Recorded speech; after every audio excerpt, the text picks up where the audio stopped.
A chuva fina e gelada de São Paulo se misturava às lágrimas quentes que escorriam pelo rosto de José.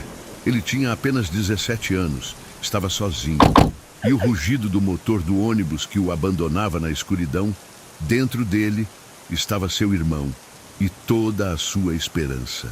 Rubens, o irmão, colocou a cabeça para fora da janela e gritou as palavras que selariam seu destino. A voz carregada de um deboche cruel que ecoaria por décadas. Se vira aí, sonhador, bem-vindo a São Paulo. O caminhão desapareceu, deixando para trás um jovem abandonado na periferia de uma cidade monstruosa, sem dinheiro, sem documentos. José olhou para o terreno ao lado, para o cheiro podre que vinha do lixão, e entendeu a profundidade da traição. Seus próprios irmãos o haviam jogado fora como lixo. Mal sabiam eles que naquele exato momento o destino começava a tecer uma vingança lenta e implacável. Uma grande seca os forçaria a voltar para aquela mesma cidade, famintos e desesperados, e os colocaria de joelhos, implorando pela ajuda do irmão que eles abandonaram para morrer. Se você acredita que a justiça divina nunca falha e quer ver uma das maiores histórias de superação e reviravolta já contadas, inscreva-se agora no nosso canal e deixe sua curtida, porque aqui você sempre encontrará as histórias mais emocionantes. E não se esqueça de comentar abaixo de qual cidade você está nos assistindo.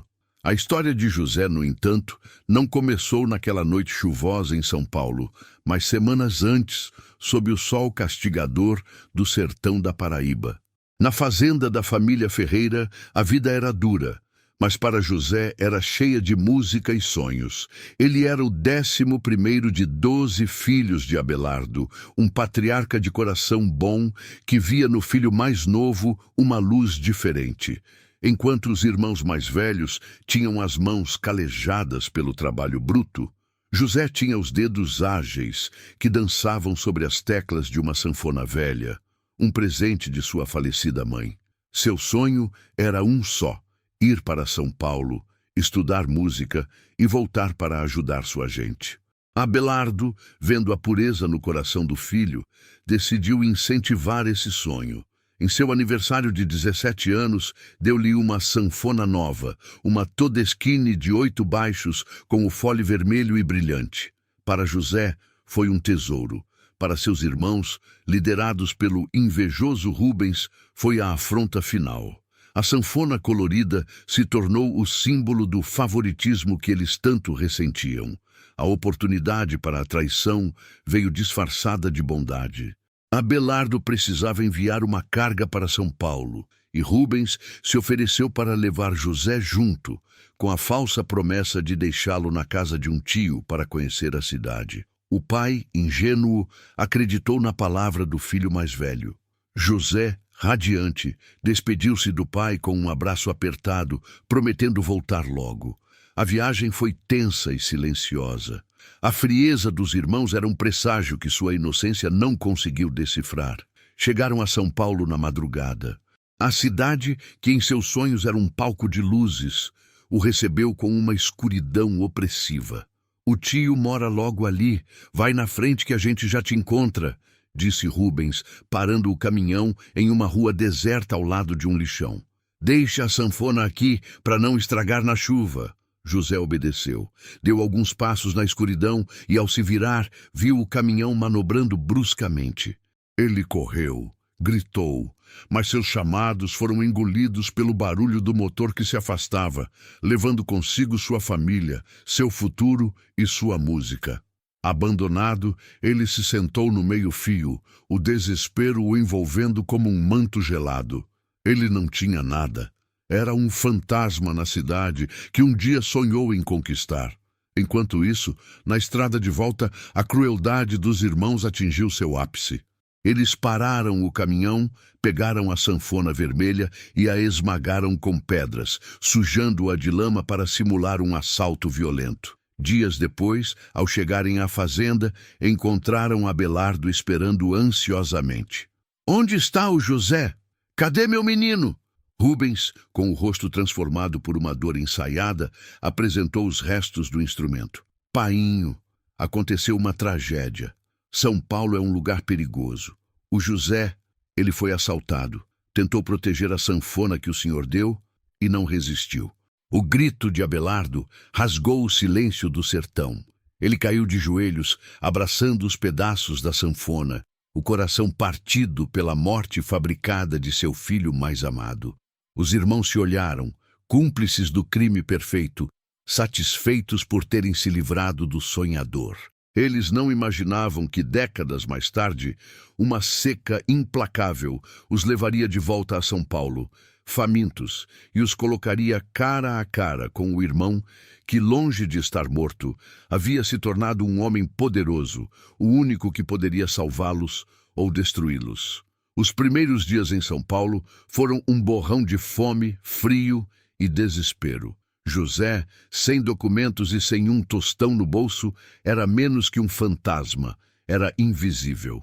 Ele aprendeu rapidamente as regras cruéis da sobrevivência nas ruas. Aprendeu a dormir encolhido em marquises de lojas, para se proteger da chuva, a revirar o lixo de restaurantes em busca de algo comestível e a desviar o olhar para não atrair a atenção de quem pudesse lhe fazer mal. A cidade, que em seus sonhos era um palco de oportunidades, revelou-se uma arena de predadores. O lixão, que antes era apenas o cenário de seu abandono, tornou-se sua fonte de sustento. Ele se juntou a outras figuras esquecidas pela sociedade, homens, mulheres e até crianças que viviam do que a cidade descartava. Lá, em meio ao cheiro azedo e à paisagem desoladora, José aprendeu a catar papelão, garrafas e metais. O trabalho era brutal. Suas mãos, antes feitas para a delicadeza das teclas da sanfona, agora estavam cortadas e sujas. Em uma noite particularmente fria, sentado ao redor de uma pequena fogueira feita com restos de madeira, ele ouviu um dos catadores mais velhos, um homem chamado Tião, tocando um violão remendado com fita isolante. A melodia era triste, mas bonita. Naquele momento, a saudade de sua música, de sua sanfona, o atingiu com a força de um soco. As lágrimas que ele havia segurado por semanas finalmente vieram, silenciosas e amargas. "Saudade de casa, menino?" perguntou Tião, parando de tocar. José apenas assentiu, incapaz de falar. "A gente se acostuma com a saudade", disse o velho. "Com a fome também, mas com a falta de dignidade, com essa a gente nunca se acostuma." As palavras de Tião acenderam uma faísca no coração de José. Ele não podia aceitar aquele destino. Ele não era lixo. Ele era filho de Abelardo, o sonhador, o músico. Na manhã seguinte, ele usou o pouco dinheiro que havia juntado catando papelão para comprar um sabonete e uma lâmina de barbear. Lavou-se em um chafariz público, aparou o cabelo como pôde e vestiu a melhor peça de roupa que ainda tinha, embora remendada e desbotada. Ele iria sair daquele lixão.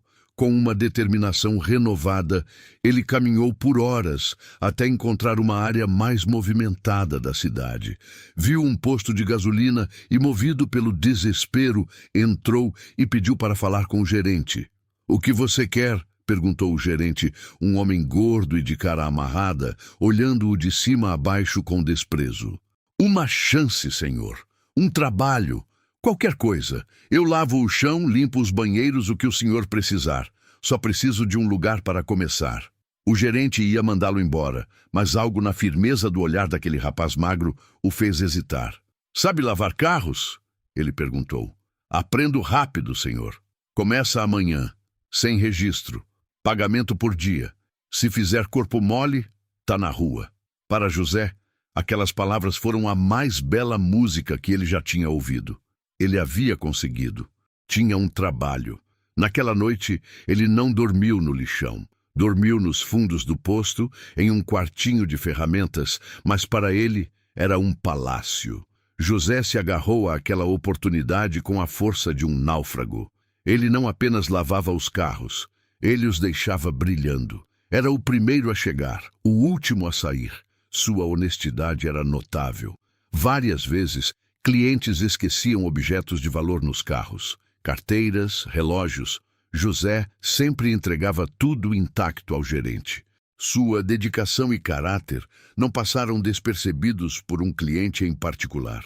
Um taxista chamado Afonso, um senhor falante e observador que abastecia seu Opala ali todos os dias. "Você não é daqui, né, garoto?" perguntou Afonso um dia, enquanto José polia seu para-choque com um esmero impressionante. "Não, senhor, sou da Paraíba." "E o que um paraibano bom como você faz perdido nessa cidade?" José hesitou, mas havia algo na gentileza de Afonso que o fez se abrir. Ele contou uma versão resumida de sua história, omitindo a crueldade dos irmãos, dizendo apenas que veio tentar a vida e as coisas não deram certo. Afonso ouviu em silêncio, balançando a cabeça. "São Paulo é assim, meu filho. Engole os bons e cospe os ossos. Mas você é diferente. Você tem fibra." A amizade entre os dois cresceu. Afonso se tornou uma figura paterna para José. Ele lhe trazia marmitas, deu-lhe roupas melhores e, o mais importante, lhe deu conversas e conselhos. Foi Afonso quem, vendo a inteligência e a honestidade do rapaz, teve uma ideia. "José, lavar carros é um trabalho honesto, mas você nasceu para mais", disse ele um dia. "Eu tenho um cliente, um homem muito importante da prefeitura, o Dr. Portela. Ele é um homem direito, coisa rara na política. A esposa dele está procurando alguém de confiança para trabalhar na casa deles. Um faz-tudo, motorista, o que precisar. Alguém que seja leal e discreto. Eu falei de você para ele." O coração de José disparou. Era uma chance de sair do posto, de ter um trabalho de verdade. "O senhor faria isso por mim, seu Afonso? Eu coloco minha mão no fogo por você, garoto." No dia seguinte, Afonso levou José para conhecer o senhor Portela. A casa era uma bela residência em um bairro nobre, mas sem a ostentação dos novos ricos. O senhor Portela era um homem de seus 50 anos, com um olhar sério, mas justo. Ele entrevistou José por quase 1 hora.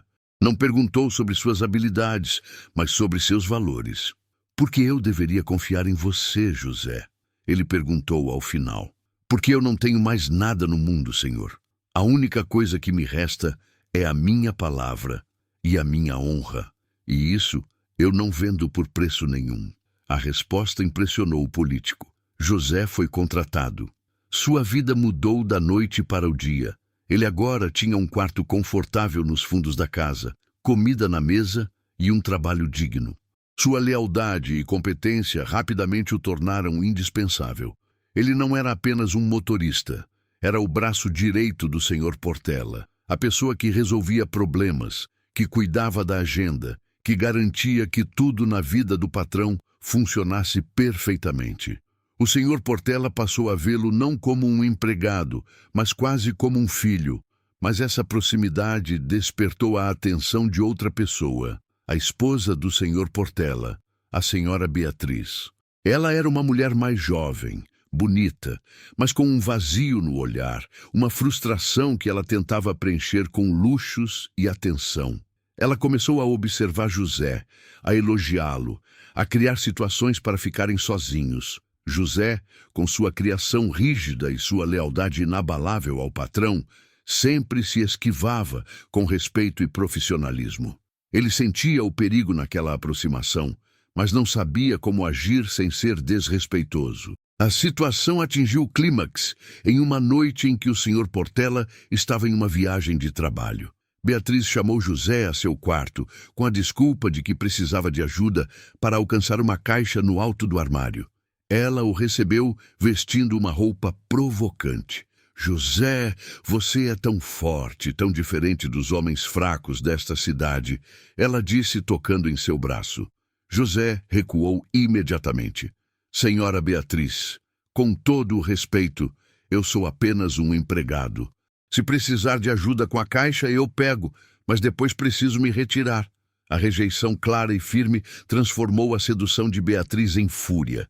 O rosto dela se contorceu em uma máscara de ódio. "Insolente!" ela gritou. "Quem você pensa que é para me rejeitar? Um ninguém que meu marido tirou da rua. Você vai se arrepender disso." No dia seguinte, quando o Sr. Portela voltou, ela o recebeu com um choro ensaiado e roupas rasgadas. Querido, aconteceu uma coisa terrível, ela soluçou. O José, ele tentou me atacar. O Sr. Portela olhou para a esposa, depois para José, que foi chamado à sala e estava pálido, entendendo a armadilha em que havia caído. O político era um homem experiente. Ele conhecia a índole da esposa e a lealdade de José. Ele não acreditou na acusação, mas o escândalo era um veneno que ele não podia ignorar. Um político com um empregado acusado de assédio era o fim de sua carreira. Ele chamou José para seu escritório. José, eu não acredito nela, disse ele com pesar na voz. Mas eu não posso manter você aqui. O escândalo me destruiria. Eu preciso te transferir. Para onde, senhor? Perguntou José, o coração pesado. Para o único lugar onde ninguém vai te ver, onde você não terá contato com ninguém. O arquivo da subprefeitura da Zona Leste. É um porão úmido, cheio de processos velhos, e seu trabalho será limpar os banheiros de lá. A sentença foi como um novo abandono. José, que havia subido da sarjeta para se tornar o braço direito de um homem poderoso, estava sendo jogado de volta ao fundo do poço. Não por um crime que cometeu, mas pela virtude que se recusou a abandonar. Limpar banheiros em um porão esquecido era a sua prisão. O seu novo exílio, o arquivo da subprefeitura da Zona Leste, era um lugar que o tempo esqueceu. Um porão labiríntico, sem janelas, onde o ar era pesado com o cheiro de papel velho e mofo. Corredores intermináveis eram ladeados por estantes de metal enferrujadas, abarrotadas de processos amarelados, que ninguém consultava há décadas. A única luz vinha de lâmpadas fracas que pendiam do teto, criando mais sombras do que claridade. E no final de um desses corredores ficavam os 2 banheiros que seriam o novo mundo de José. Seu trabalho era simples e humilhante. Chegar antes de todo mundo, limpar a sujeira que os poucos funcionários que ali trabalhavam deixavam e depois desaparecer, tornando-se tão invisível quanto os fantasmas de papel que o cercavam. Nos primeiros dias, a amargura quase o consumiu. Ele passava o esfregão no chão encardido e se lembrava das teclas da sanfona. Desentupia um vaso sanitário e se lembrava do rosto orgulhoso do pai. A injustiça era um nó na garganta que ele engolia junto com o orgulho. Ele poderia ter se entregado ao ressentimento, ter feito o trabalho de qualquer jeito, mas algo dentro dele, a fibra moral que seu pai havia tecido em sua alma, não permitia. Se seu destino era ser um limpador de banheiros, ele seria o melhor limpador de banheiros que aquela prefeitura já vira. Ele não apenas limpava, ele restaurava. Usava seu tempo ocioso para desencrustar azulejos, polir os metais, consertar os pequenos vazamentos. Em 2 semanas, aqueles banheiros esquecidos se tornaram os mais limpos e bem cuidados de todo o serviço público. Seu supervisor, um homem chamado Osvaldo, um funcionário desiludido que só esperava a aposentadoria, notou a diferença. Garoto, você leva esse trabalho a sério demais, disse ele um dia, vendo José polindo uma torneira. Ninguém se importa com esses banheiros. Eu me importo, seu Osvaldo, respondeu José, sem parar o trabalho. É o meu nome que está aqui. Mas a mente de José era inquieta demais para se contentar apenas com a limpeza. O caos do arquivo o incomodava. Processos empilhados no chão, pastas fora de ordem, um sistema de catalogação inexistente. Durante suas longas horas de invisibilidade, ele começou a observar. Ouvia as conversas dos poucos funcionários que desciam ao porão. Não acho o processo 345 de 1982. O fiscal está me cobrando, reclamava uma funcionária. Onde está a licença da construção da ponte? Sem isso, a obra para, dizia outro. José percebeu que o arquivo não era um cemitério de papel, mas o coração burocrático da cidade. E era um coração doente, desorganizado, que causava atrasos, multas e ineficiência em todos os outros setores. A solução para muitos problemas da cidade estava ali, perdida na poeira. Movido por seu instinto de organização e por um tédio imenso, ele começou, em seu tempo livre, a arrumar uma pequena seção do arquivo, perto dos banheiros. Ele não tinha autorização, então fazia tudo em segredo. Lia as etiquetas, entendia a lógica dos números dos processos e começou a criar um sistema simples em sua cabeça, por ano, por assunto, por rua. Em uma tarde, uma funcionária chamada Clara desceu ao porão desesperada. Ela era jovem, recém-concursada, e estava prestes a perder o prazo para encontrar um documento crucial para a liberação de uma verba para um hospital. Eu nunca vou achar isso, ela choramingou, sentada no chão, cercada por pilhas de processos. Vou ser demitida no meu primeiro mês. José, que estava terminando de limpar o banheiro, ouviu o desespero na voz dela. Ele hesitou. A ordem era ser invisível, mas a lembrança de seu pai construindo hospitais falou mais alto. Com licença, disse ele, aproximando-se timidamente. Qual o número do processo que a senhora procura? Clara o olhou, surpresa. Era o rapaz da limpeza. É o processo 112 de 1985, sobre a desapropriação do terreno do hospital municipal. José franziu a testa, pensando. Ele havia visto aquela pasta na semana anterior, enquanto organizava a estante H. Corredor 4, estante 12, prateleira C. Deve estar lá. Cética, mas sem outra opção, Clara o seguiu. E lá estava. A pasta exata que ela procurava há 2 dias. Ela olhou para José boquiaberta. Como você sabia? Eu gosto de organização. Ele respondeu com um sorriso simples e voltou para seu trabalho, deixando-a para trás, completamente perplexa. A história do faxineiro que acha tudo começou a se espalhar como um sussurro pelos corredores da prefeitura. Logo, outros funcionários, quando estavam desesperados, desciam ao porão e procuravam por José. Moço, você sabe onde está o alvará da feira de 1991? José, pelo amor de Deus, a planta da rede de esgoto da Zona Norte. E José, com sua memória fotográfica e seu sistema mental, guiava cada um deles ao documento perdido. Ele se tornou o guardião não oficial do arquivo, o oráculo do porão. Ele não pedia nada em troca, apenas a satisfação de colocar ordem no caos e de ser útil novamente. Enquanto isso, na superfície, São Paulo enfrentava uma de suas piores crises. Um verão de chuvas torrenciais havia causado enchentes devastadoras. Bairros inteiros estavam debaixo d'água. Milhares de famílias estavam desabrigadas e a logística da cidade havia entrado em colapso. O prefeito estava sob imensa pressão e o homem encarregado de gerenciar a crise era o senhor Portela. As reuniões no gabinete de crise eram tensas e improdutivas. Não temos como saber quais áreas precisam de mais ajuda. Os mapas estão desatualizados, dizia um secretário.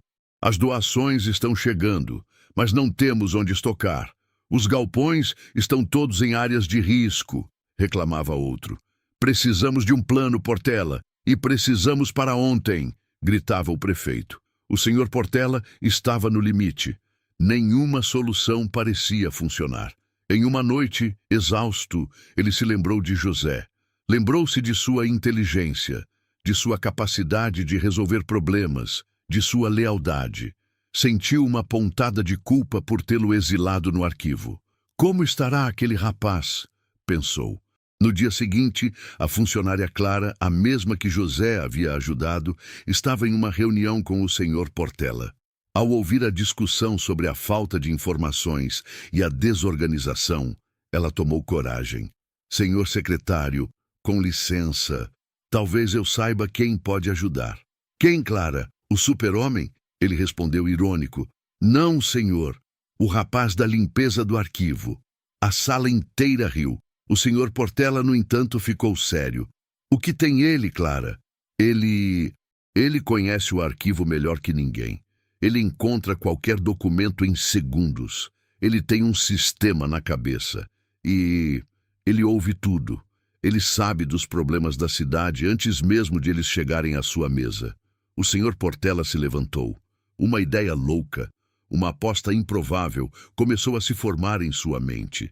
Ele se lembrou da resposta de José em sua entrevista de emprego. A única coisa que me resta é a minha palavra e a minha honra. Talvez a solução para a maior crise da cidade não estivesse em seus secretários bem pagos, mas no homem que ele havia condenado a limpar banheiros. Tragam-no aqui, ordenou o senhor Portela. Agora. 2 guardas municipais desceram ao porão do arquivo com uma ordem que deixou Osvaldo, o supervisor, boquiaberto. Temos ordens do secretário Portela para levar José Ferreira à sala de crise, imediatamente. José, que estava no meio da limpeza de um dos banheiros, largou o esfregão, o coração disparado. Ele não fazia ideia do que estava acontecendo. Achou que seria demitido ou talvez acusado de algo. O medo da injustiça, que nunca o abandonou completamente, voltou com força. Ele foi escoltado pelos corredores da prefeitura. Os funcionários que antes o ignoravam ou que o procuravam em segredo, agora o olhavam com uma mistura de choque e curiosidade. O rapaz da limpeza, sendo levado para a sala onde as decisões mais importantes da cidade eram tomadas.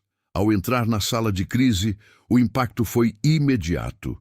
A sala estava cheia de homens de terno, secretários, engenheiros, todos com expressões cansadas e derrotadas. Mapas cobriam as paredes, gráficos estavam espalhados sobre a mesa. E no centro de tudo, o senhor Portela, com olheiras profundas, o encarava com uma intensidade que José não via desde o dia de sua sentença. José, disse Portela, a voz grave. A cidade está debaixo d'água e nós estamos nos afogando em incompetência. Disseram-me que você entende de organização. Disseram-me que você ouve as coisas. José permaneceu em silêncio, ainda tentando entender seu papel ali. Temos um problema, continuou Portela, apontando para um mapa gigante de São Paulo, coberto de alfinetes vermelhos, marcando as áreas inundadas. Não sabemos para onde mandar os recursos. Não sabemos quais abrigos estão seguros. Não sabemos como distribuir as doações que não param de chegar. Estamos cegos. José se aproximou do mapa. Ele não via apenas alfinetes. Ele via ruas, bairros, histórias. Ele se lembrava dos processos que havia organizado, das plantas de zoneamento que havia lido por curiosidade, das reclamações sobre bueiros entupidos que ouviu nos corredores. O problema não é a chuva, senhor, disse José, sua voz saindo surpreendentemente firme. O problema é que a cidade não se conhece. A informação está toda aqui. Ele disse, apontando para sua própria cabeça, mas está espalhada, desconectada, como os processos no arquivo. Um dos secretários riu com desdém. E o que o faxineiro sugere que façamos? Rezar? José o ignorou, os olhos fixos no senhor Portela. Senhor, com sua permissão, eu acredito que tenho uma solução. Mas não é uma solução simples, é um plano. Portela fez um gesto para que ele prosseguisse. A sala inteira, anticética, agora estava em silêncio, intrigada pela audácia daquele rapaz. José caminhou até o mapa. O erro de vocês é pensar na cidade como um todo. Precisamos dividi-la em setores como um corpo humano. Cada setor tem uma artéria, uma veia e um coração. Ele começou a pegar os alfinetes e a reorganizá-los no mapa, não por bairro, mas por bacias hidrográficas, por rotas de logística, por densidade populacional. Sua mente, que havia passado meses organizando o caos de papel do arquivo, agora organizava o caos de uma metrópole. Setor 1, Zona Leste. A artéria é a Radial Leste, que está bloqueada. Mas a veia, a antiga linha de trem de carga, está livre. Podemos usar trens para levar suprimentos pesados para lá. O coração, o ponto de distribuição, não pode ser o ginásio, que está em área de risco. Tem que ser o pátio daquela fábrica abandonada. Ele apontou para um local no mapa, que fica em um terreno mais alto. Eu vi o processo de falência dela. O pátio tem 50 mil metros quadrados. Os engenheiros se entreolharam, chocados. Ninguém havia pensado na linha de trem de carga. Setor 2, Zona Norte. O problema são os desabrigados. Os abrigos oficiais estão lotados. Mas ele pegou um processo imaginário em sua mente. Há 3 anos, a prefeitura desapropriou dezenas de escolas particulares que fecharam. Elas estão vazias, com estrutura de cozinha, banheiros, pátio coberto. Podem abrigar 5.000 pessoas imediatamente. Os processos estão no corredor 7 do arquivo. O secretário de Educação ficou pálido. Ele nem se lembrava daquelas escolas. E as doações, senhor? José se virou para Portela. Estão chegando de forma desorganizada. Precisamos criar um sistema. Um aplicativo simples. Cada abrigo cadastra sua necessidade em tempo real. Precisamos de 50 colchões, 200 litros de água, fraldas tamanho G. E os centros de doação direcionam os caminhões para onde a necessidade é real, não para onde eles acham que é. Acaba com o desperdício e a duplicidade. Ele falou por quase 1 hora. Para cada problema, ele apresentava uma solução logística, baseada em informações que ele havia absorvido no porão. Ele conectou a planta da rede de esgoto com o mapa de contaminação da água. Ele usou o cadastro de feirantes para criar rotas alternativas de distribuição de alimentos. Ele transformou o caos de informações da cidade em um plano de ação coerente, brilhante e executável. Quando terminou, a sala estava em um silêncio de assombro. O rapaz da limpeza havia acabado de dar uma aula de gestão de crise para os homens mais poderosos da cidade. O prefeito, que havia assistido a tudo em silêncio, se levantou. Ele caminhou até José e estendeu a mão. Rapaz, qual é o seu nome? José Ferreira, senhor. Pois bem, José Ferreira, você não é mais o limpador de banheiros. A partir de agora, você é o coordenador geral desta operação de crise. Você terá autoridade total. O que você disser será feito. Esta sala, estes homens, a cidade inteira estão sob o seu comando. O senhor Portela sorriu, um sorriso de orgulho e redenção. Ele havia exilado José para um porão, mas a inteligência e o caráter do rapaz eram tão grandes que floresceram mesmo na escuridão. José olhou para o mapa, para os rostos esperançosos ao seu redor. Ele sentiu o peso da responsabilidade, mas não sentiu medo. Sentiu propósito, a mesma sensação que tinha quando sonhava em construir um poço para seu povo no sertão. Senhor prefeito, senhor secretário, disse ele, a voz firme, vamos começar a trabalhar. Temos uma cidade para salvar. Naquela sala, o filho de Abelardo, o músico sonhador, o jovem abandonado no lixão, o faxineiro do porão, renasceu. Ele se tornou o homem que seus sonhos de infância previram. Alguém que usaria sua inteligência não para benefício próprio, mas para ajudar milhares de pessoas. Ele havia se tornado, na prática, o governador do Egito em meio à inundação. A transformação na sala de crise foi instantânea. Sob o comando de José, o clima de derrota e confusão deu lugar a uma energia de ação focada e eficiente. Ele não dava ordens como um chefe, ele coordenava como um maestro, entendendo a função de cada instrumento e como fazê-los tocar em harmonia. Secretário de Transportes, preciso de 3 trens de carga na linha leste em 2 horas.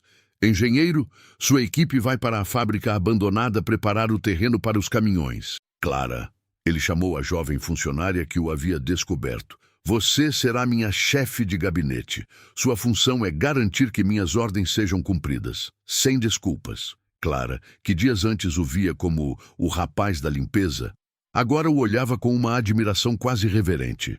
Sim, senhor coordenador. O senhor Portela observava tudo de um canto fascinado.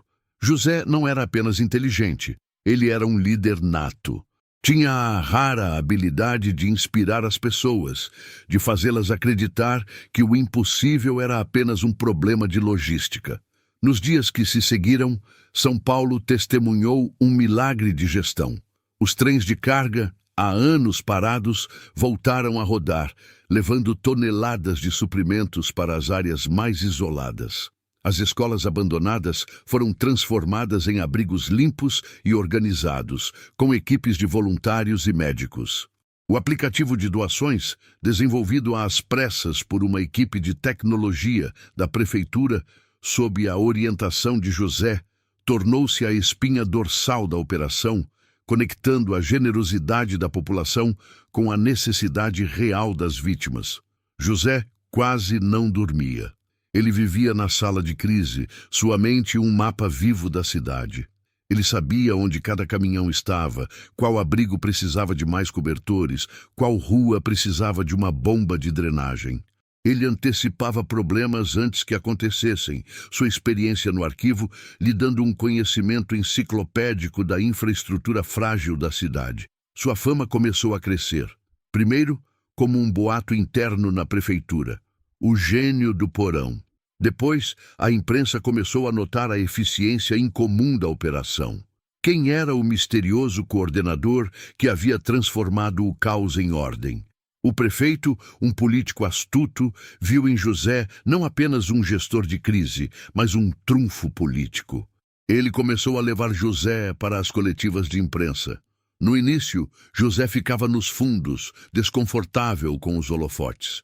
Mas suas respostas eram tão claras, tão precisas e tão cheias de empatia que ele rapidamente conquistou os jornalistas e a população.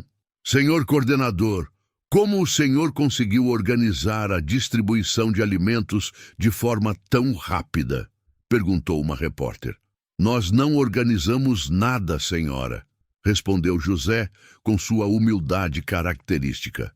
Nós apenas ouvimos. Ouvimos os líderes comunitários, os voluntários, as mães nos abrigos. Eles nos disseram o que precisavam. Nosso único trabalho foi conectar a necessidade à solução. O verdadeiro gênio é o povo de São Paulo. A cidade se apaixonou por ele. O jovem de origem humilde, com seu sotaque nordestino suave e sua inteligência brilhante, tornou-se o rosto da esperança em meio à tragédia. Ele era a prova de que o mérito e o caráter poderiam, sim, vencer a burocracia e a politicagem. Após um mês, a crise das enchentes começou a diminuir. As águas baixaram e a fase de reconstrução começou. O prefeito, em um evento público, fez um anúncio que chocou o mundo político. A eficiência que vimos nesta crise não pode ser um evento isolado.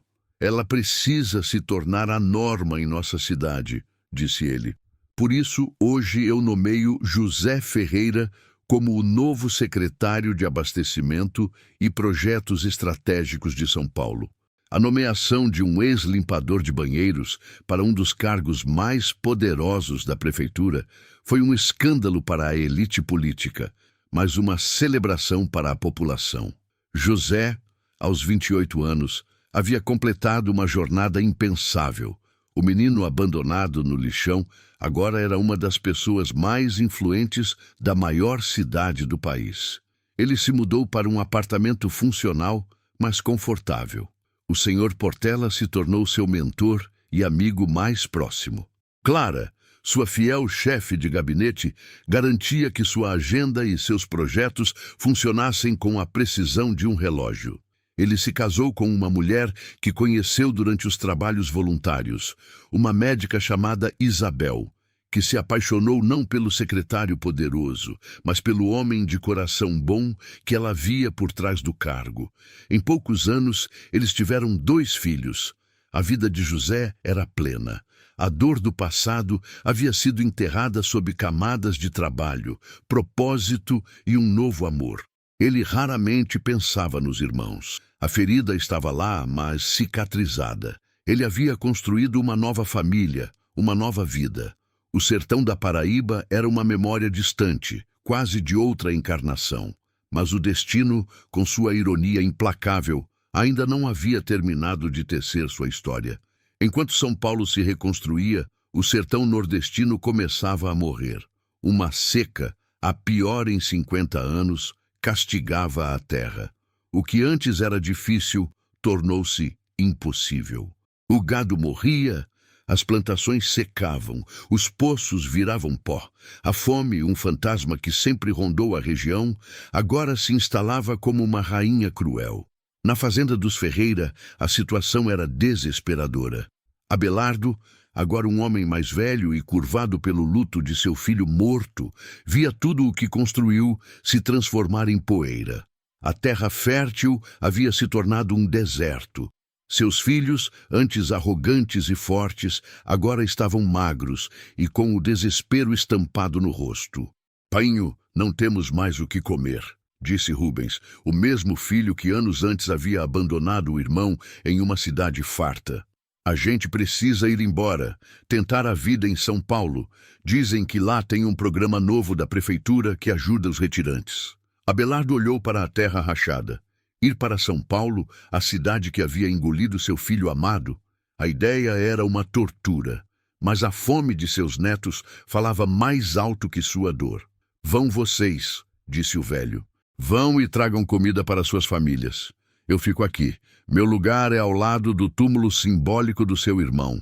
E assim 10 dos irmãos Ferreira, liderados por Rubens, juntaram o pouco que tinham e pegaram a estrada em um caminhão velho, refazendo o mesmo caminho que haviam feito anos antes.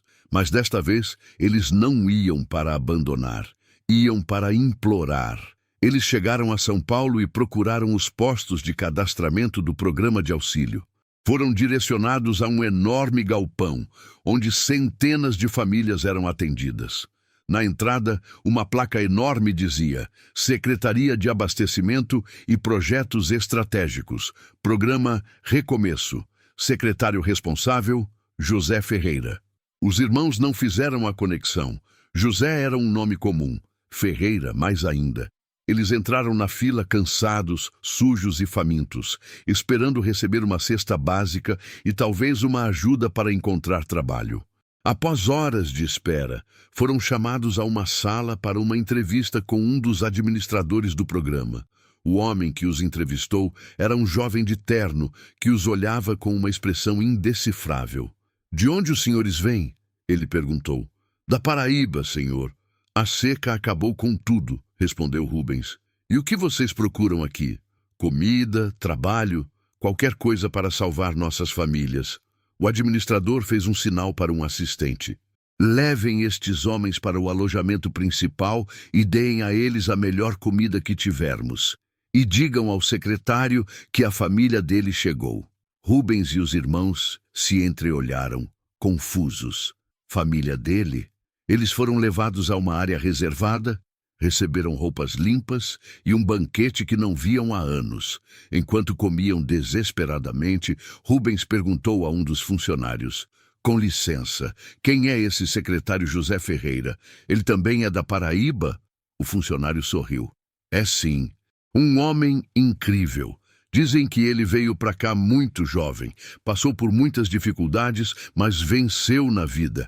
É o orgulho do nosso estado." Uma semente de desconforto começou a brotar no coração de Rubens, mas ele a afastou. Era impossível. Uma coincidência. No dia seguinte, eles foram convocados para uma reunião. Disseram que o próprio secretário queria conhecê-los.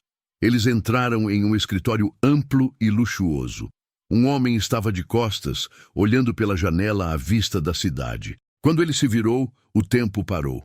Era mais velho, usava um terno elegante, tinha um ar de poder e autoridade. Mas os olhos eram os mesmos. Os mesmos olhos sonhadores que eles haviam abandonado em uma rua escura, ao lado de um lixão, 20 anos atrás. José os encarou em silêncio. Ele os reconheceu no instante em que viu seus nomes na lista de cadastro. E agora, ali estavam eles, seus algozes, famintos, derrotados e completamente à sua mercê.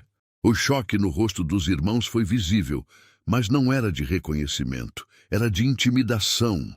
Eles estavam diante de um dos homens mais poderosos da cidade, e a semelhança com o irmão que haviam abandonado era apenas uma coincidência perturbadora, uma peça que suas mentes se recusavam a encaixar. Eles viam o poder, o terno, a autoridade. Não viam o menino da sanfona. José manteve a expressão neutra, uma máscara de profissionalismo que ele aprendeu a usar nos corredores da política. Por dentro, seu coração era uma tempestade. Vê-los ali, curvados pela necessidade, despertou uma avalanche de emoções. A dor da traição, a raiva pela mentira que contaram ao pai, mas também, para sua própria surpresa, uma pontada de compaixão. Eram seu sangue e estavam sofrendo. Senhores, disse José, a voz firme, sem o sotaque que o tempo em São Paulo havia suavizado. Meu nome é José Ferreira, secretário de abastecimento. Fui informado que vieram da Paraíba em busca de ajuda.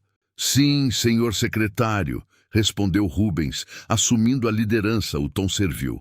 A seca acabou com tudo, não temos mais nada. Viemos em busca de uma oportunidade, de trabalho. Entendo, disse José, caminhando lentamente ao redor de sua mesa, observando cada um deles. Ele parou em frente a Simeão, o segundo mais velho, o mais cruel depois de Rubens. E a família de vocês? Deixaram todos para trás? Nossas esposas e filhos ficaram, senhor. E nosso pai, Abelardo. Ele já é de idade, não aguentaria a viagem. O nome do pai, pronunciado naquela sala, foi como uma faca no peito de José. Ele teve que se segurar para não demonstrar a emoção. Abelardo Ferreira, disse José, como se estivesse tentando se lembrar de algo.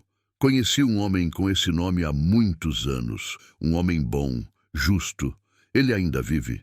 Vive, senhor. Sofre muito, mas vive, respondeu Rubens, sem entender a profundidade da pergunta. Ele perdeu um filho há muitos anos, o mais novo, e nunca se recuperou. Uma tragédia, imagino, disse José, a voz gelada. E o que aconteceu com este filho? Os irmãos se entreolharam, desconfortáveis. A mentira que haviam criado há 20 anos agora precisava ser sustentada diante de um homem poderoso. Ele veio para São Paulo tentar a vida, senhor, e foi morto num assalto, gaguejou Rubens. Era um menino bom, sonhador, ingênuo demais para esta cidade. José sentiu a bile subir. Eles não apenas o abandonaram, eles o assassinaram na memória do pai.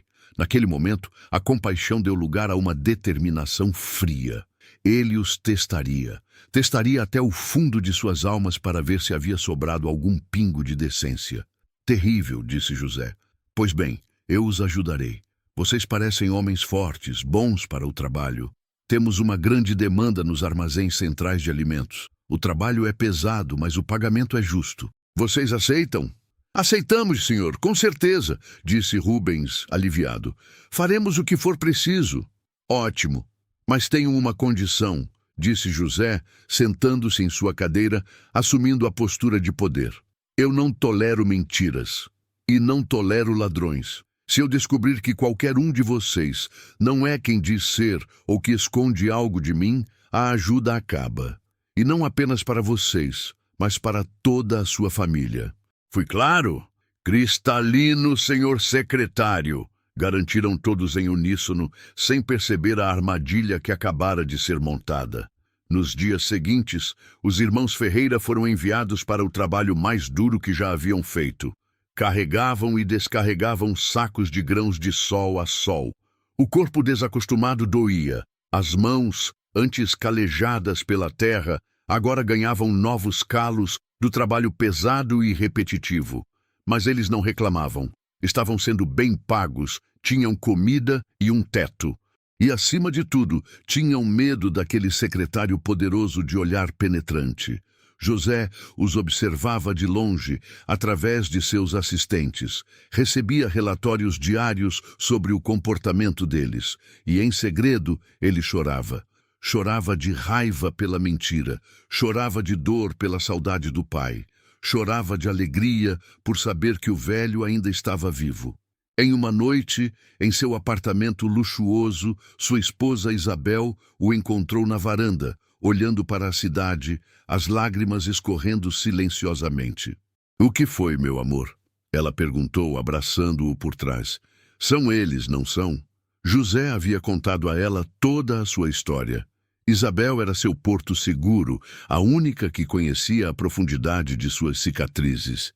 Eu os vi, Isabel, e eles mentiram na minha cara. Disseram que eu estava morto, ele disse, a voz embargada. E meu pai sofre há 20 anos por uma mentira que eles inventaram.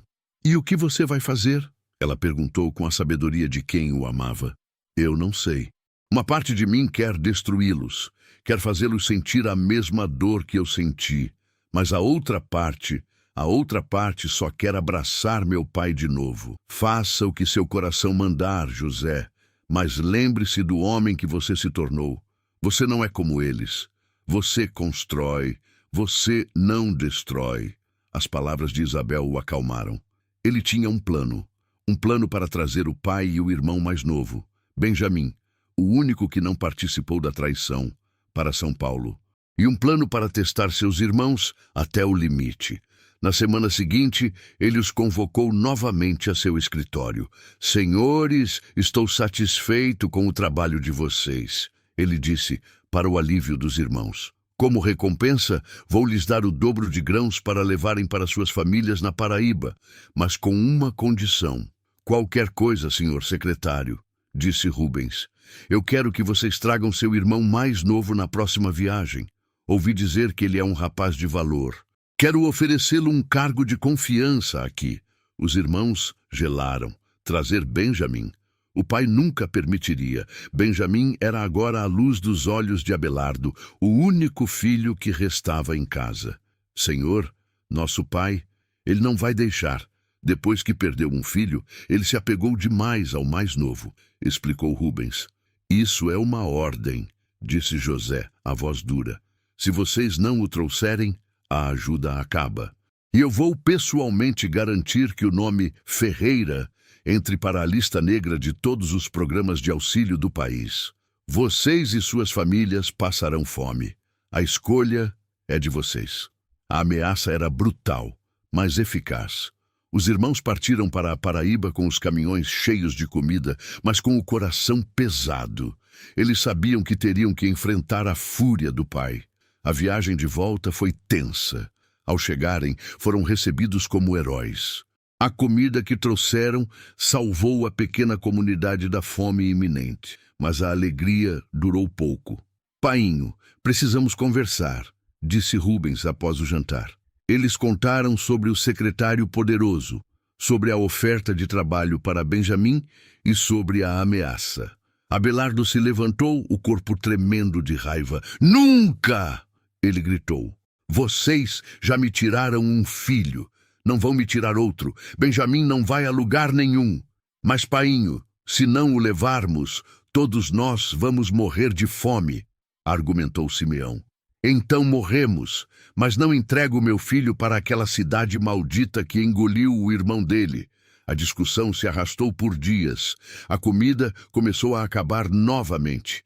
As crianças começaram a chorar de fome. A pressão sobre Abelardo era imensa. Foi Judá, o quarto irmão, que sempre teve um pingo a mais de consciência, quem tomou a frente. Painho, eu entendo sua dor, mas olhe para nossos filhos. Eles estão definhando, disse ele. Deixe o Benjamim ir. Eu me responsabilizo por ele. Eu juro pela minha vida que o trarei de volta em segurança. Se algo acontecer com ele, a culpa será minha para sempre. Abelardo olhou para os rostos famintos de seus netos, para o desespero nos olhos de seus filhos. E seu coração de pai, mesmo quebrado, cedeu. Está bem, ele disse, a voz derrotada. Levem-no, mas se algo acontecer ao meu Benjamim, eu amaldiçoarei vocês até o último dia da minha vida. E assim, a caravana partiu novamente para São Paulo. Desta vez, levando consigo o jovem e assustado Benjamim, a isca final no plano de José, para desmascarar a verdadeira natureza de seus irmãos. José sabia que eles estavam vindo. E ele havia preparado uma armadilha que colocaria a lealdade deles à prova de uma forma que eles jamais poderiam imaginar. A chegada dos irmãos a São Paulo, desta vez acompanhados por Benjamim, foi recebida com uma hospitalidade calculada por José. Ele os convidou para um jantar em sua própria casa, um apartamento elegante com vista para a cidade que brilhava como um mar de estrelas. Para os irmãos, acostumados com a poeira do sertão, o lugar era um palácio. Benjamim, um rapaz de 20 anos com os mesmos olhos sonhadores de José, estava maravilhado e assustado. Ele olhava para o secretário, aquele homem poderoso, e sentia uma estranha familiaridade, mas não conseguia identificar de onde. José tratou Benjamim com uma afeição especial, que não passou despercebida pelos outros. Ele conversou com o jovem sobre seus sonhos, seus medos, sobre a vida no sertão. Para os irmãos mais velhos, aquilo era um bom sinal. O secretário havia gostado do caçula. A ajuda estava garantida. Durante o jantar, servido por sua esposa Isabel, José os observava. Ele via a ganância nos olhos de Rubens, a inveja no de Simeão, mas notou algo diferente em Judá. Havia um peso em seu olhar, uma tristeza que os outros não compartilhavam. No dia seguinte, José os dispensou do trabalho pesado e lhes deu sacas e mais sacas de grãos e alimentos. Levem para suas famílias, ele disse, e preparem-se para voltar para casa. Mas Benjamim fica. Ele começará a trabalhar diretamente comigo amanhã. Os irmãos comemoraram. O plano havia dado certo. Eles se despediram de Benjamim, prometendo voltar em breve, e partiram com os caminhões abarrotados. O que eles não sabiam era que José havia colocado na saca de Benjamim um relógio de ouro maciço, um presente que José havia ganhado do prefeito com uma inscrição pessoal. Ele instruiu seu chefe de segurança, um homem leal chamado Daniel, a seguir os irmãos e detê-los na estrada. A algumas horas de São Paulo, o caminhão deles foi interceptado por carros da Guarda Municipal. Recebemos uma denúncia de roubo, disse Daniel, sério. O relógio pessoal do secretário Ferreira desapareceu e vocês foram os últimos a estarem com ele. Roubo? Nós não roubamos nada, protestou Rubens indignado. Podem revistar tudo. Somos homens honestos. É o que faremos, disse Daniel. Os guardas começaram a descarregar as sacas, uma por uma. A tensão aumentava. Os irmãos suavam frio, não por culpa, mas pelo medo de terem suas provisões confiscadas. Eles revistaram a saca de Rubens, nada. A de Simeão, nada. E assim por diante. Por fim, abriram a saca de Benjamim, que havia ficado no caminhão. E lá estava, o relógio de ouro, brilhando em meio aos grãos. O silêncio foi total. Os irmãos olharam para Benjamim, chocados. O menino ficou pálido, sem entender o que estava acontecendo. Então temos um ladrão, disse Daniel, a voz dura. O rapaz volta conosco. E vocês, o secretário decidirá o destino de vocês. Eles foram forçados a retornar a São Paulo, escoltados como criminosos. Foram levados diretamente à sala de José, que os esperava com uma expressão de fúria e decepção. Eu os recebi em minha casa. Eu lhes dei comida. Eu confiei em vocês, disse José, a voz cortante. E é assim que vocês me pagam? Roubando de mim? E ainda por cima, colocando a culpa no mais novo, no inocente? Senhor, não fomos nós, foi ele, disse Rubens, apontando para Benjamim. O menino deve ter se deslumbrado com o luxo. Ele nos envergonhou. Simeão e os outros concordaram, todos se voltando contra o irmão mais novo para salvar a própria pele. Ele sempre foi diferente, senhor. Sonhador demais. Deve ter cobiçado o relógio. Benjamim chorava, sem conseguir se defender. Eu não fiz nada, eu juro. José olhou para cada um deles, o nojo crescendo em seu peito. Eles estavam dispostos a sacrificar o irmão caçula, a alegria de seu pai, sem hesitar. Está bem, disse José, a voz gelada. A lei é clara. O ladrão se tornará meu servo, meu escravo, para pagar por seu crime. Ele ficará aqui em São Paulo e trabalhará para mim pelo resto da vida. Vocês podem pegar a comida e voltar para o nosso pai. E digam a ele que seu filho amado agora é meu prisioneiro. A proposta era a armadilha final. Ele lhes deu uma saída. Eles poderiam salvar a si mesmos e suas famílias ao custo da liberdade de Benjamim. Para José, a resposta deles selaria seu destino para sempre. Rubens e Simeão se entreolharam. O alívio em seus rostos era quase imperceptível, mas estava lá. Eles iriam aceitar. iriam sacrificar Benjamim. Mas então algo inesperado aconteceu. Judá, o quarto irmão, que havia permanecido em silêncio, deu um passo à frente. Seu rosto estava banhado em lágrimas, mas sua voz era firme. "Não, senhor secretário", disse ele, colocando-se na frente de Benjamim. Todos se viraram para ele, surpresos. "O que disse?", perguntou José, genuinamente intrigado. "Eu não posso voltar para casa sem o menino", disse Judá, a voz embargada. "Eu jurei ao meu pai, jurei pela minha vida, que o traria de volta. Se eu voltar sem ele, a dor matará meu pai, a mesma dor que ele sente pelo outro filho que perdeu nesta cidade." Ele se ajoelhou diante de José. "Senhor, eu sei que o rapaz errou, mas a culpa é nossa. Nós somos os mais velhos, deveríamos ter cuidado dele. Por favor, tenha misericórdia. Fique comigo em vez dele. Me torne seu escravo. Eu trabalharei o dobro, o triplo. Faça o que o senhor quiser, mas deixe o menino voltar para o nosso pai. Não posso ser o responsável por tirar a última alegria da vida do meu velho."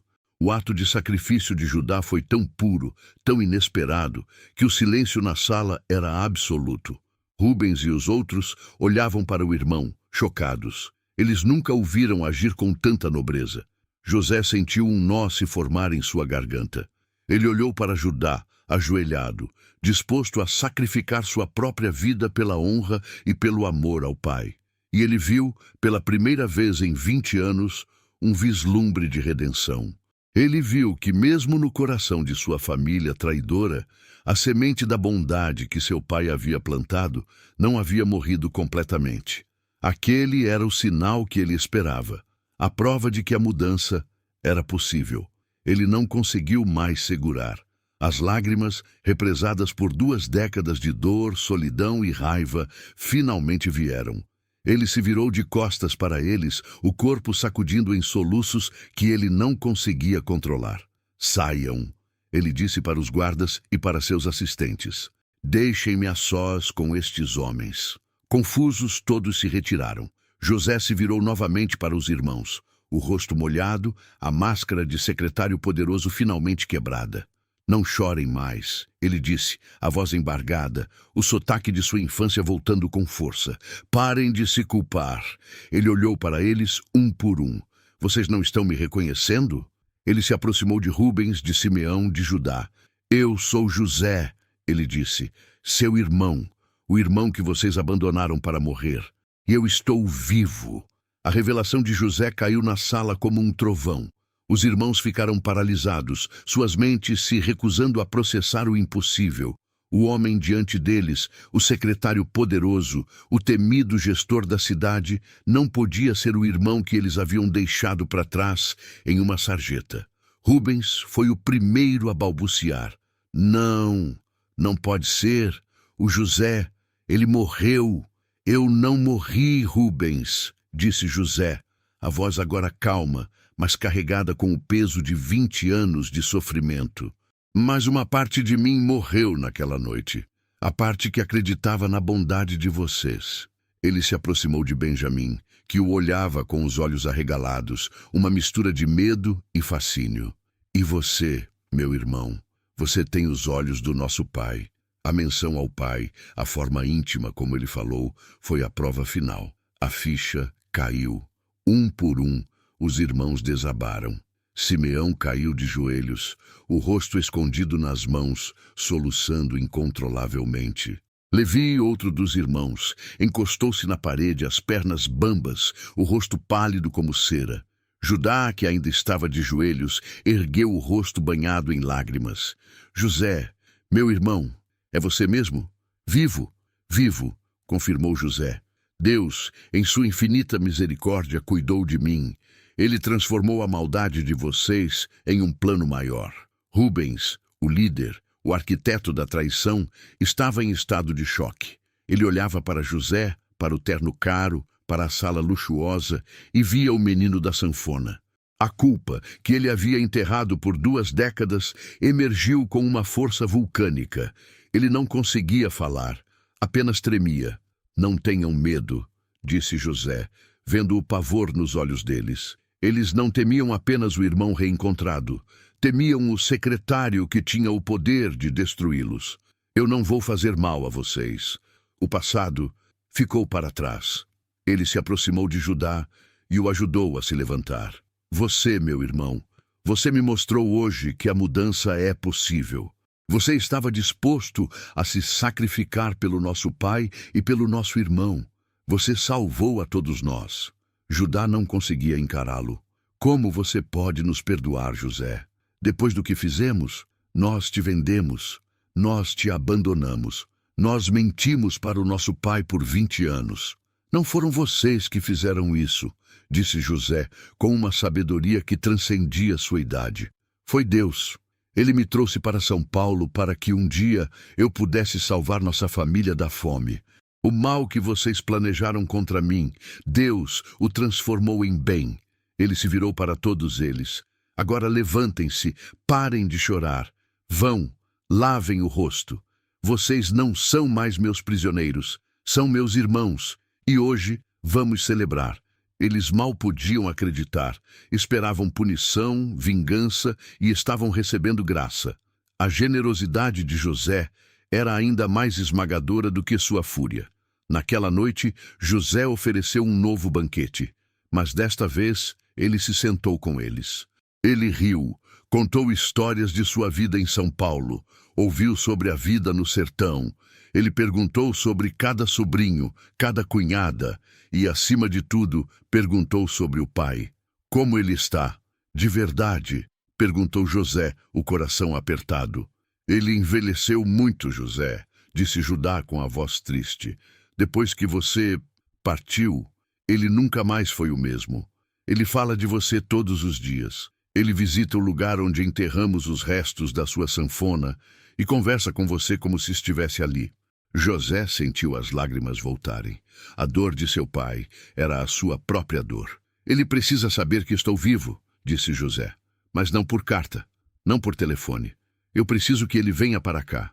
Eu preciso que vocês o tragam. Mas, José, ele está velho, fraco, e ele odeia esta cidade, argumentou Rubens, falando pela primeira vez, a voz rouca. Ele virá, disse José com confiança. Vocês vão voltar para a Paraíba. Vão levar comida, suprimentos, dinheiro. Vão dizer a ele que o secretário de São Paulo exige a presença do patriarca da família Ferreira para uma homenagem. Não contem a ele quem eu sou. A surpresa tem que ser pessoal. Digam a ele que é uma ordem, uma condição para que a ajuda continue. Digam o que for preciso, mas tragam o meu pai para mim. O plano era arriscado, mas os irmãos entenderam a necessidade. A ferida de Abelardo era profunda demais para ser curada com uma simples notícia. Ele precisava ver com os próprios olhos. E mais uma coisa, disse José antes de eles partirem. Aquele relógio, ele disse, apontando para o objeto de ouro que ainda estava sobre a mesa. Não foi Benjamim quem o roubou. Fui eu quem o plantei. Eu precisava testar vocês. Precisava saber se o coração de vocês havia mudado. A confissão final os atingiu. Eles entenderam a profundidade do plano de José, a inteligência com que ele havia manipulado cada passo. Judá se aproximou de José. Nós não merecemos seu perdão, irmão. Talvez não, respondeu José. Mas nosso pai merece ter a família reunida. Façam isso por ele. A viagem de volta dos irmãos foi completamente diferente da primeira. O silêncio não era de cumplicidade, mas de reflexão e vergonha. A comida que levavam não era apenas para matar a fome, mas um símbolo da misericórdia do irmão que eles haviam traído. Chegaram à fazenda e encontraram Abelardo mais magro e mais triste do que nunca. Painho, voltamos, anunciou Judá. E trouxemos o Benjamim. Abelardo abraçou o filho mais novo, como se ele estivesse voltando da morte. Meu filho, eu nunca mais vou te deixar sair de perto de mim. E trouxemos comida, painho, muita comida, disse Rubens, mostrando os caminhões carregados. O secretário de São Paulo foi muito generoso. Aquele homem, ele parece ser um homem bom, disse Abelardo. Ele é, painho, e Ele tem um último pedido, disse Judá com cuidado. Ele quer que o senhor vá a São Paulo. Ele quer prestar uma homenagem ao senhor, como o patriarca da família que tanto tem ajudado a cidade. A reação de Abelardo foi imediata e violenta. Nunca! Eu não volto para aquela cidade maldita. Nunca mais! Mas, painho, é uma condição para a ajuda continuar. Se o senhor não for, nossas famílias voltarão a passar fome, insistiu Rubens. Então que passemos fome. Eu não coloco meus pés no lugar que matou meu José. A discussão se arrastou por dias. A família inteira implorou.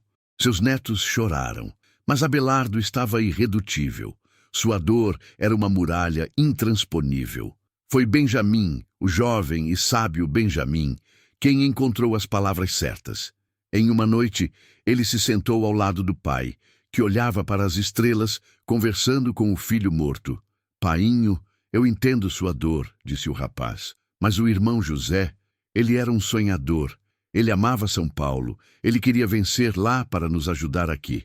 O senhor indo lá, recebendo essa homenagem, não é uma traição à memória dele. É uma forma de realizar o sonho dele. O senhor estará lá, no lugar dele, sendo honrado. Será como se uma parte dele estivesse sendo vitoriosa. As palavras do filho tocaram o coração de Abelardo de uma forma que nenhuma outra súplica havia conseguido. Realizar o sonho de José, ser honrado em seu lugar. A ideia começou a fazer sentido em sua mente enlutada. Você acha, meu filho? Ele perguntou, a voz embargada. Você acha que o José ficaria feliz? Eu tenho certeza, painho. Ele estaria lá sorrindo, orgulhoso do pai dele. E assim, Abelardo, o velho patriarca quebrado pela dor, concordou em fazer a viagem. Ele iria para São Paulo. Ele iria ao encontro do secretário poderoso, sem saber que estava, na verdade, indo ao encontro de seu próprio milagre. A viagem de Abelardo a São Paulo foi uma jornada silenciosa através de suas próprias memórias e dores. A cada quilômetro que o aproximava da metrópole, o nó em sua garganta apertava. Ele olhava pela janela do ônibus, as paisagens mudando do sertão seco para os campos verdes e, finalmente, para a mancha cinzenta de concreto que se estendia até o horizonte. Aquela era a cidade que lhe havia roubado a alegria. Seus filhos o acompanhavam, mas a dinâmica entre eles havia mudado. Não havia mais a arrogância de Rubens ou a indiferença de Simeão. Havia um silêncio respeitoso, um cuidado que Abelardo não via há décadas. Eles o ajudavam a descer nas paradas, traziam-lhe água, garantiam que ele estivesse confortável. O velho, imerso em sua própria tristeza, mal notava a transformação. Para ele, eram apenas os filhos que o haviam decepcionado, agora cumprindo uma obrigação. Chegaram a São Paulo e foram levados diretamente para o gabinete do secretário. José havia preparado tudo. A sala estava vazia, exceto por ele. Ele queria que aquele momento fosse íntimo, sem plateia. Quando Abelardo entrou, apoiado em Judá e Benjamim, seu coração quase parou. O homem que estava de pé, esperando por eles, era a imagem de seu pai quando jovem. Forte, imponente, com um olhar que parecia carregar o peso do mundo. Mas havia algo mais, uma familiaridade dolorosa que fez o velho patriarca tremer. Senhor Abelardo Ferreira, disse José, a voz profissional, mas com uma emoção contida que só ele sentia. É uma honra recebê-lo. Sou José Ferreira, o secretário. Abelardo o encarou, os olhos marejados. O senhor tem o mesmo nome do meu filho, o filho que perdi nesta cidade. José sentiu seu coração se quebrar. Eu soube da sua perda, senhor, e sinto muito. Ouvi dizer que ele era um rapaz de grandes sonhos. Ele era a luz da minha vida, disse Abelardo, a voz falhando, e esta cidade o apagou. Talvez não, senhor Abelardo, disse José, aproximando-se lentamente. Talvez a luz dele nunca tenha se apagado. Talvez ela só tenha encontrado um novo caminho para brilhar. Havia algo na voz, no jeito de andar, que fez Abelardo franzir a testa. Ele olhou mais de perto, forçando a vista cansada. Viu uma pequena cicatriz acima da sobrancelha direita, a marca de uma queda de infância que ele mesmo havia cuidado. Viu o jeito como ele inclinava a cabeça ligeiramente para o lado quando estava prestes a dizer algo importante. "Quem é você?", sussurrou o velho, mais para si mesmo do que para o secretário. José não aguentou mais. Ele se ajoelhou diante do pai, o poderoso secretário de São Paulo, de joelhos no chão, e pegou as mãos calejadas do velho fazendeiro. "Painho", ele disse, a voz finalmente quebrando, o sotaque de sua terra voltando com toda a força. "Sou eu. Sou o seu José." Abelardo olhou para o rosto do homem à sua frente, para as lágrimas que agora corriam livremente, e o mundo pareceu parar. Ele tocou o rosto de José, a cicatriz, o cabelo. Era impossível. Era um milagre. "José, meu filho, vivo!" Ele gaguejou, o corpo inteiro tremendo. "Vivo, painho! Estou vivo!" Abelardo desabou. Ele não caiu no chão, mas nos braços do filho, em um abraço que continha 20 anos de saudade, de dor, de luto e de um amor que nunca morreu. Pai e filho choraram juntos, um choro que lavava a alma, que curava as feridas mais profundas. Os outros irmãos assistiam à cena, chorando em silêncio, testemunhas do milagre que o arrependimento e o perdão haviam operado. "Mas, e como?", perguntou Abelardo quando conseguiu falar. "Eles me disseram que você estava morto." Ele se virou e olhou para Rubens e os outros. A fúria começou a substituir o choque. Vocês mentiram para mim por 20 anos. Painho, nos perdoe", implorou Rubens, caindo de joelhos também. "Nós erramos, fomos cruéis, fomos monstros. Não merecemos seu perdão." "Não, vocês não merecem", disse Abelardo, a voz dura. Mas então ele olhou para José, para o filho que estava vivo ali, em sua frente, e olhou para os outros filhos quebrados e arrependidos. "Mas o meu José está vivo", ele continuou, a voz suavizando. "E se Deus o trouxe de volta para mim, quem sou eu para não perdoar? A alegria de ter meu filho de volta é maior que qualquer mágoa." Ele se virou para todos eles. "Levantem-se. A partir de hoje, esta família recomeça. Não vamos mais falar do passado. Vamos apenas agradecer a Deus por este presente." Naquela sala, a família Ferreira, quebrada por 2 décadas de mentiras e inveja, finalmente começou a se curar. Nos dias seguintes, José contou ao pai toda a sua história.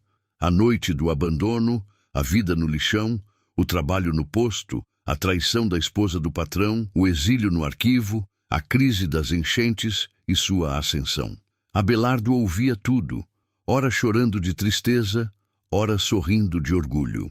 "Você se tornou um homem maior do que eu jamais sonhei, meu filho", disse ele ao final. "Você honrou o nome da nossa família." José então revelou seu plano final. Ele não queria vingança, queria restauração. Ele reuniu toda a família. "A seca no sertão vai piorar antes de melhorar", disse ele. "Eu quero que todos vocês se mudem para São Paulo. Eu comprei uma fazenda aqui perto, grande e fértil. Vamos trabalhar nela juntos como uma família. Vamos construir algo novo." E ele olhou para Rubens. "E você, meu irmão, será o administrador. Você me jogou nesta cidade para morrer. Agora eu te dou a chance de construir uma vida nova aqui." Rubens não conseguiu responder. Apenas chorou. A generosidade de José sendo a punição mais eficaz para sua antiga arrogância. José também cuidou do senhor Portela, que ao saber de toda a história, se tornou um amigo ainda mais próximo. E de Afonso, o taxista, a quem deu um carro novo e uma pensão vitalícia. A história da família Ferreira se tornou uma lenda silenciosa nos corredores da prefeitura. O secretário que havia sido abandonado e que, em vez de vingança, escolheu o perdão e a reconstrução. Mas havia um último ato a ser cumprido. José levou o pai e os irmãos de volta à Paraíba. Não para morar, mas para um acerto de contas com o passado. Eles foram até o local onde Abelardo havia construído um pequeno túmulo simbólico, onde os restos da sanfona estavam enterrados.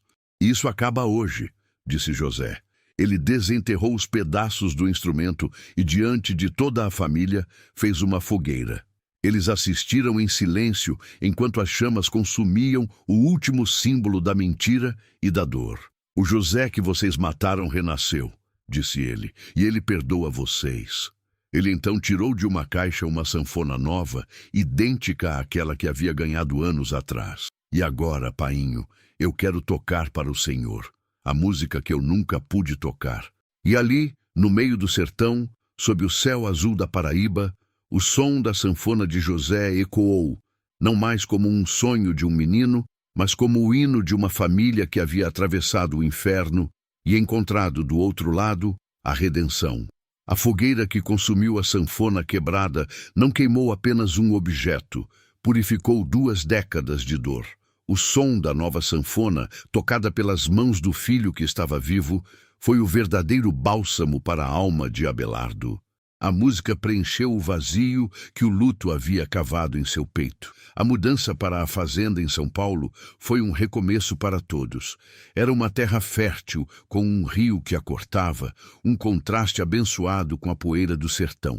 José, com sua genialidade para logística e planejamento, desenhou a propriedade. Não era uma fazenda industrial, mas uma comunidade cooperativa. Cada filho recebeu um pedaço de terra e uma casa, mas todos trabalhariam juntos nas plantações principais, cujos lucros seriam divididos igualmente.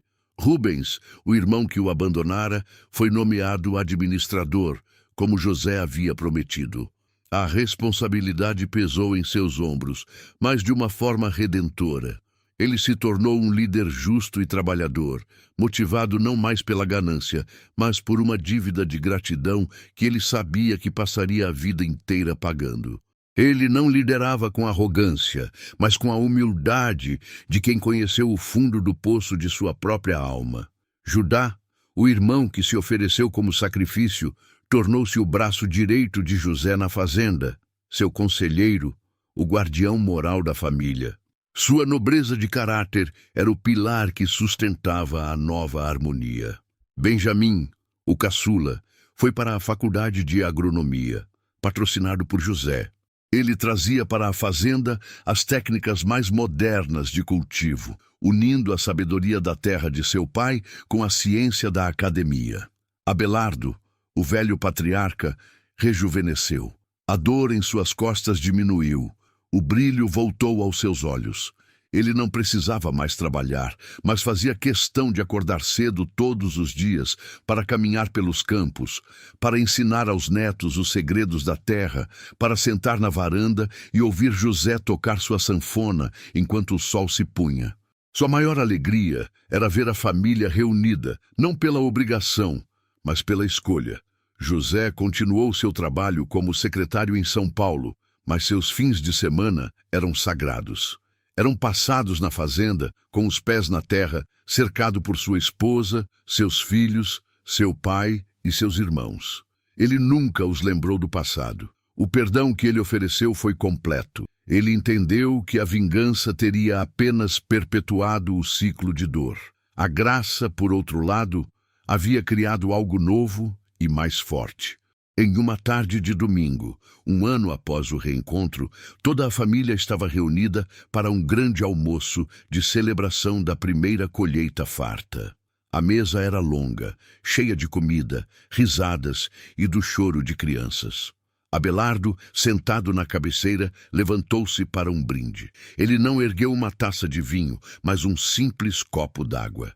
"Eu quero brindar", ele começou, a voz embargada. "Eu quero brindar à seca, à fome, ao desespero." Todos o olharam, confusos, porque foi a seca que nos fez curvar, foi a fome que nos ensinou a humildade, e foi no fundo do desespero que encontramos a misericórdia. Ele disse olhando para José: "Eu perdi um filho e o recebi de volta, e no processo ganhei de volta todos os outros. Saúde à nossa família, a família que se quebrou e que pelas mãos de Deus foi consertada e se tornou mais forte do que nunca."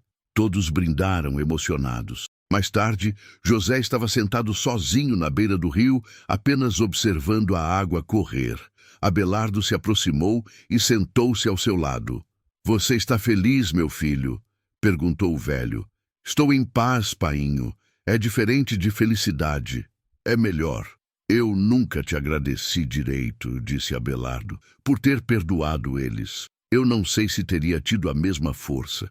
O Senhor me ensinou a perdoar, painho. O Senhor perdoou a vida por ter me tirado. O Senhor perdoou a Deus pela sua dor. Perdoar meus irmãos foi a parte mais fácil." Eles ficaram em silêncio por um longo tempo. "Sabe, José", disse Abelardo finalmente, "aqueles seus sonhos de menino, de ir para São Paulo, de aprender, de voltar para ajudar, de certa forma, eles se realizaram, só não do jeito que a gente imaginava." José sorriu. "É verdade. Eu não construí um poço no sertão, mas acho que ajudei a trazer a água para a nossa família de outra forma." Ele pegou sua sanfona, que estava ao seu lado, e começou a tocar uma melodia suave, a mesma canção de ninar que sua mãe cantava para ele. O som viajou pelo vale, misturando-se com as risadas de seus sobrinhos e o cheiro da terra molhada. Ali, sentado ao lado do pai, com a família reconstruída ao seu redor, José entendeu a verdade final de sua jornada. Ele havia sido jogado em um poço de escuridão, vendido, traído e esquecido. Mas, em vez de se tornar amargo, ele escolheu a luz. E ao escolher a luz, ele não apenas iluminou seu próprio caminho, mas se tornou o farol que guiou toda a sua família de volta para casa. O sonho não era sobre São Paulo ou sobre música. O sonho sempre foi sobre redenção. Fim da história. Se a jornada de José te emocionou e te mostrou que o perdão tem o poder de reconstruir o que parecia perdido para sempre, então deixe sua curtida para que esta mensagem de fé e redenção se espalhe. E se você ama histórias que nos inspiram a acreditar em segundas chances, inscreva-se agora no nosso canal e comente abaixo de qual cidade você está assistindo. Adoramos saber até onde nossas histórias chegam. Na tela, estou deixando outro vídeo emocionante que eu sei que você vai adorar. Nos vemos na próxima história.